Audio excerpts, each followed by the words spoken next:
Bueno, muy buenos días a todos. Hoy es un día bien especial. Nos sentimos sumamente agradecidos y honrados de estar aquí con todos ustedes. Igualmente quiero agradecer a todos y cada uno de los que fueron ayer a Cabo Rojo, que para nosotros fue un día de gozo, de alegría, de compartir, de mucha paz, de mucho amor. Así que esperamos que lo hayan disfrutado. Voy a hablarles sobre las implicaciones filosóficas éticas de la palingenesia. El objetivo es enumerar algunas de las antítesis filosóficas a la reencarnación y como estas no se sostienen o presentan más inconvenientes a superar. Vamos a presentar la tesis espírita de la palingenesia, reencarnación y progreso. Y eso es lo que nos va a dar el resultado de la evolución que estaba diciendo el compañero, ¿no? Mencionar algunas de las consecuencias ético-morales que el conocimiento de la realidad palingenésica nos presenta. Los principios esenciales que sustenta, estudia y divulga la doctrina espírita no es descubrimiento moderno. Los hechos y principios sobre los cuales reposa se pierden en la noche de los tiempos, pues se encuentran vestigios de ellos en creencias de todos los pueblos, de todas las religiones, en la mayoría de los escritos sagrados y profanos, solo que los hechos, incompletamente observados, muchas veces fueron interpretados según ideas supersticiosas de la ignorancia y no le fueron deducidas todas las consecuencias. Y si escuchamos la conferencia de John el martes en el Ateneo, él explicó cómo esos mitos fueron cambiando a través del tiempo e influyendo en muchas de las culturas hasta el tiempo actual. Las ideas básicas como la existencia de Dios, la inmortalidad del alma, la comunicación con los espíritus, la reencarnación, eran creencias ya aceptadas por la mayoría de los pueblos antiguos. La evolución más rápida del hombre lleva sobre la Tierra de 2.3 millones de años. Según fue evolucionando el cuerpo material, así también evolucionó la capacidad cognitiva, desarrollando lenguajes necesarios para comunicarse. Vivir en grandes grupos, cocinar alimentos, tomó millones de años. Cuando logra sentarse en la tierra, construir viviendas, plantar alimentos y domesticar animales, empieza entonces a transformar los paisajes de la tierra, pero siempre con la conciencia de un ser superior que aún hoy todavía no podemos distinguir. La doctrina espírita se distingue porque encara estos conceptos utilizando una perspectiva racionalista. Utiliza el racionamiento para proporcionar una nueva comprensión de la realidad intrínseca del ser, la vida y del universo. Y naturalista para abordar el conocimiento y explicación de esos postulados. Como no hay milagros ni fenómenos paranormales, como todo es natural, todo puede ser comprendido, investigado y explicado. Utilizando los avances de la ciencia, se apoya en hechos demostrados y demostrables, porque su objeto de estudio es susceptible a ser analizado, registrado y controlado. Aplica metodología rigurosa y precisa y con conclusiones. Ha enunciado leyes de vigencia natural. ¿Qué contiene la doctrina espírita? Como filosofía, busca establecer de manera racional los principios que organizan y orientan el conocimiento de la realidad. Como ciencia, utiliza el método científico para obtener conocimientos sistemáticamente estructurados con evidencia y explicación racional. Tiene consecuencias éticas que rigen la conducta del ser en cualquier ámbito de la vida y del funcionamiento de sus valores. Tiene consecuencias morales desde el punto de vista de su obrar en relación con el bien y el mal y en función de su vida individual y colectiva. Hace conciencia del mejor uso del libre albedrío. Hay algunas antítesis filosóficas de la reencarnación, entre ellas nihilismo, que explica la unicidad de la vida, la resurrección y la metempsicosis. El nihilismo niega aquello que pretenda un sentido superior, objetivo o determinista de la existencia, puesto que dichos elementos no tienen una explicación verificable. Es una forma de existencialismo. cuando afirma que la vida carece de significado, propósito o valor. El filósofo Nietzsche, filósofo, poeta, escritor, compositor, pedagogo, filólogo clásico, crítico musical, experto en estudios clásicos, hizo crítica de la cultura, la religión y la filosofía occidental basada en el análisis de actitudes morales, negativas y positivas. Sabemos que Dostoyevsky y Nietzsche son los padres del nihilismo, aunque ya desde la antigüedad había surgido la corriente filosófica. Nietzsche describe el cristianismo como una religión nihilista, porque evadía el desafío de encontrar sentido a la vida terrenal y crea una proyección espiritual donde la mortalidad y el sufrimiento son suprimidos en vez de trascendidos. Esto es una ambigüedad paradójica entre diferencias de realidad y lo sagrado. La unicidad de la vida. Realmente es el principio de unicidad, explica que cada suceso, cada evento tiene la característica de su singularidad, de su particularidad. Podrán existir seres, objetos, personas, eventos o circunstancias similares, pero nunca serán las mismas. ¿Cuál es la doctrina de la unicidad?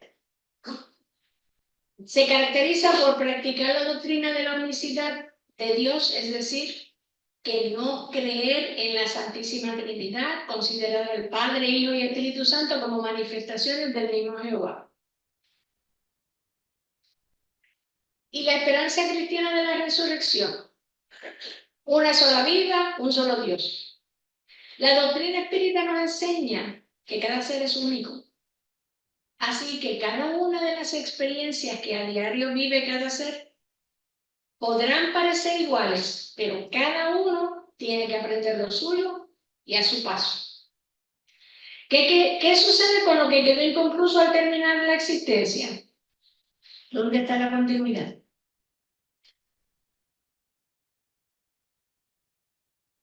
La resurrección es dogma de algunas religiones como el cristianismo y el judaísmo, según las cuales el alma solo vive corporalmente una vez y después de la muerte, transcurrido cierto tiempo, volverá a ocupar el mismo cuerpo para recibir el castigo definitivo de Dios en el juicio final.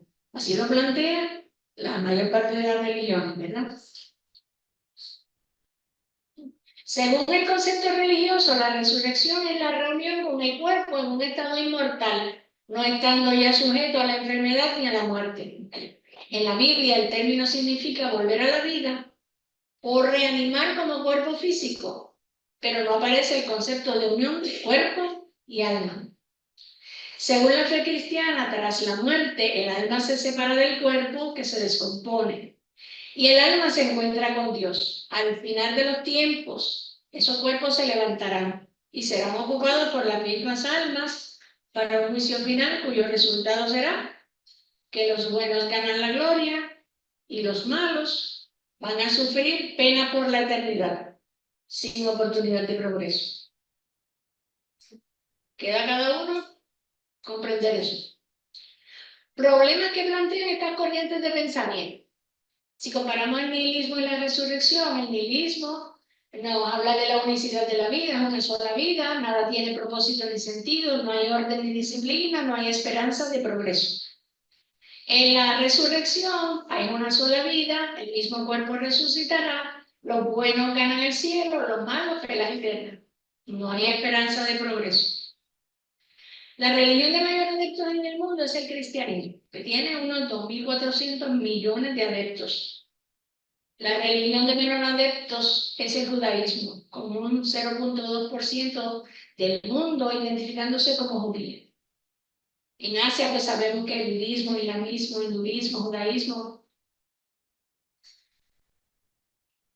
¿La metempsicosis qué es? La antigua creencia oriental que acepta la posibilidad de que el alma humana pueda renacer en cuerpos de especies animales como un castigo por sus culpas. En el hinduismo, la ley natural es de progreso. En cada existencia se adelanta algo, por difícil que el ser determine su desempeño en la vida, pero nos deja unas interrogantes. ¿Retroceder como castigo por faltas cometidas? ¿Cuál es la posibilidad de progreso? Esas son las interrogantes que nos deja esa comprensión de metempsicosis. La tesis espírita de la palingenesia de reencarnación y progreso toca el objetivo y el significado de la vida. Es la visión espírita de la muerte, en el destino y evolución de los espíritus después de ella, en el valor y en el sentido de la vida individualmente, en la familia y en la sociedad, y sobre todo en las consecuencias éticas y morales de todas esas reflexiones. Vida antes de nacer y vida después de morir el cuerpo material. Cómo el desempeño de la vida individual tiene consecuencias en el ser, en la familia, en la sociedad, éticas y morales. Hay que contraste grande, ¿verdad? Entre esas anteriores. Reencarnar. ¿Qué quiere decir reencarnar? Según el diccionario de la Real Academia Española. Es volver a encarnar en referencia a seres o espíritus que vuelven a tomar forma corpórea. Al momento de la concepción comienza ese acoplamiento del espíritu al nuevo cuerpo para comenzar una nueva experiencia de vida, que no es otra cosa que una nueva oportunidad de progreso.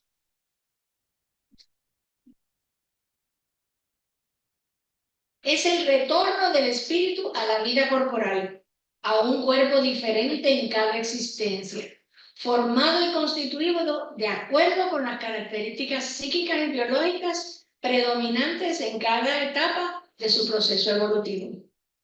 Ese nuevo cuerpo que va a ocupar estará preparado para las experiencias de aprendizaje necesarias para ese espíritu, que por medio del periespíritu que se incorpora, como explicaba el compañero anterior, influye en su propio desarrollo material comenzando desde cero. Ese acoplamiento que se va dando del espíritu al cuerpo a través del periespíritu modifica ese cuerpo que da información, porque tiene que tener las características necesarias para que se den las oportunidades de aprendizaje de ese espíritu que va a ocupar ese cuerpo.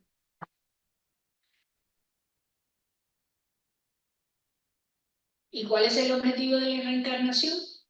Se resumen dos preguntas claves del libro de los espíritus, la obra fundamental de Kardec, que tratan el propósito de la encarnación y la reencarnación, expresada en la pregunta 132 y complementada en la 167. La 132 dice, ¿cuál es el objetivo de la encarnación de los espíritus?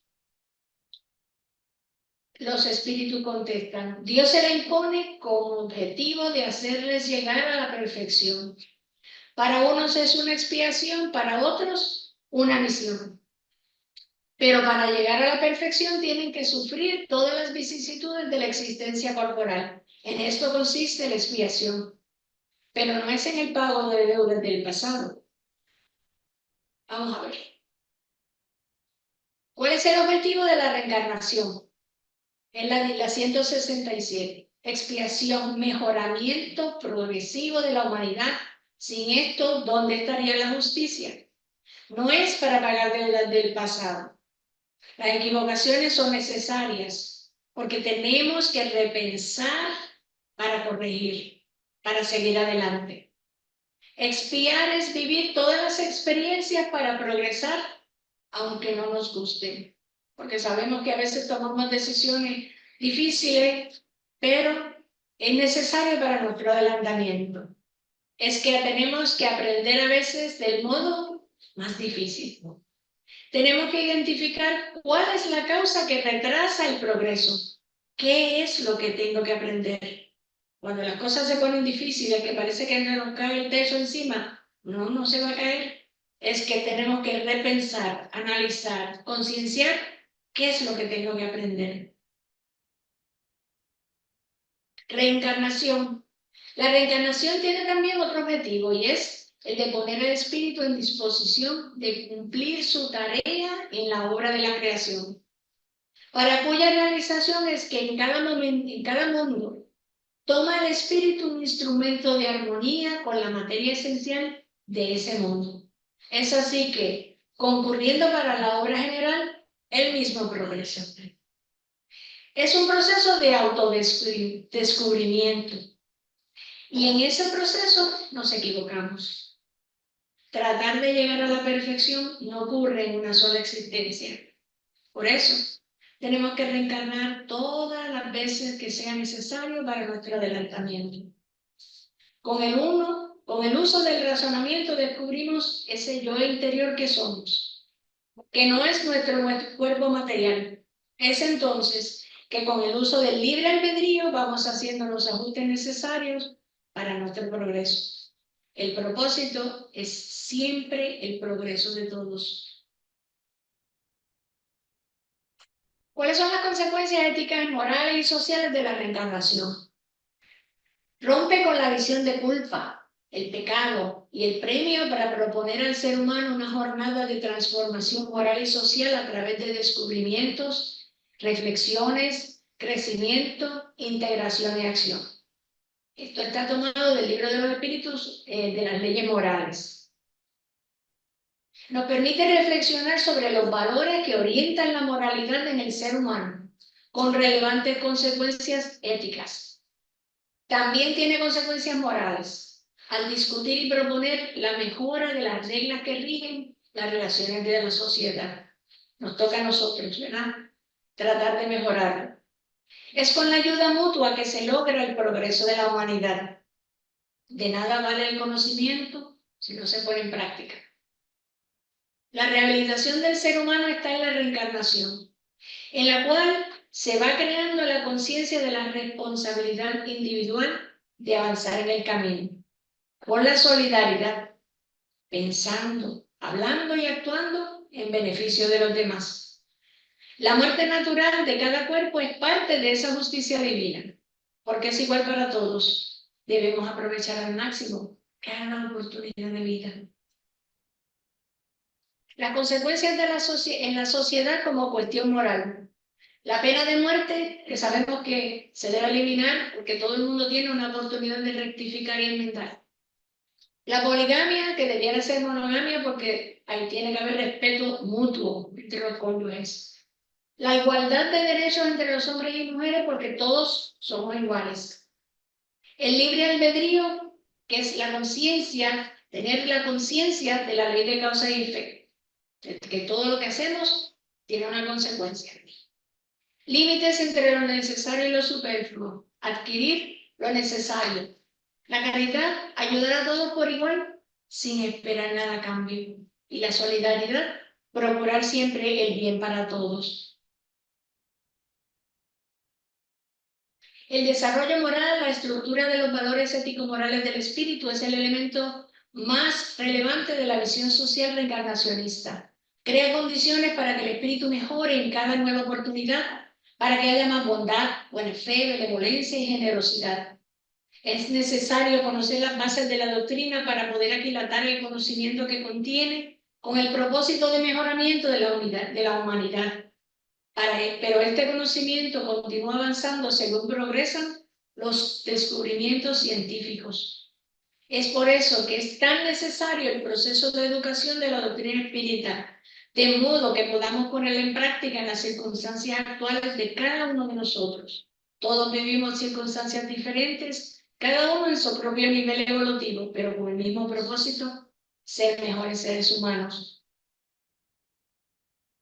Fortalecer los lazos de familia y sociales, tiende a llevar al ser humano a ser mejor, a ser más solidario, a buscar el bien de todos. Las injusticias sociales se deben al egoísmo humano y no están justificadas y no ocurren en consecuencia de la reencarnación. Las bases de la visión moral reencarnacionista, pues ya fueron discutidas anteriormente, pasamos la página. En resumen, en el contexto libre, el estudio de la reencarnación tiene un gran potencial de alcance, ya que refleja libre y racionalmente en el ser humano sus relaciones y sus perspectivas, sin las estructuras cerradas de las religiones y las trabas del materialismo. El espíritu humano se ve como la fuerza motriz de su propia evolución y sus acciones son necesarias para el progreso social y para encontrar el camino de la felicidad, porque todos nacemos para ser felices. Nacer, vivir, morir, renacer aún y progresar siempre, esa es la ley. Y la bibliografía de donde sacamos la información. Así que esperamos que vean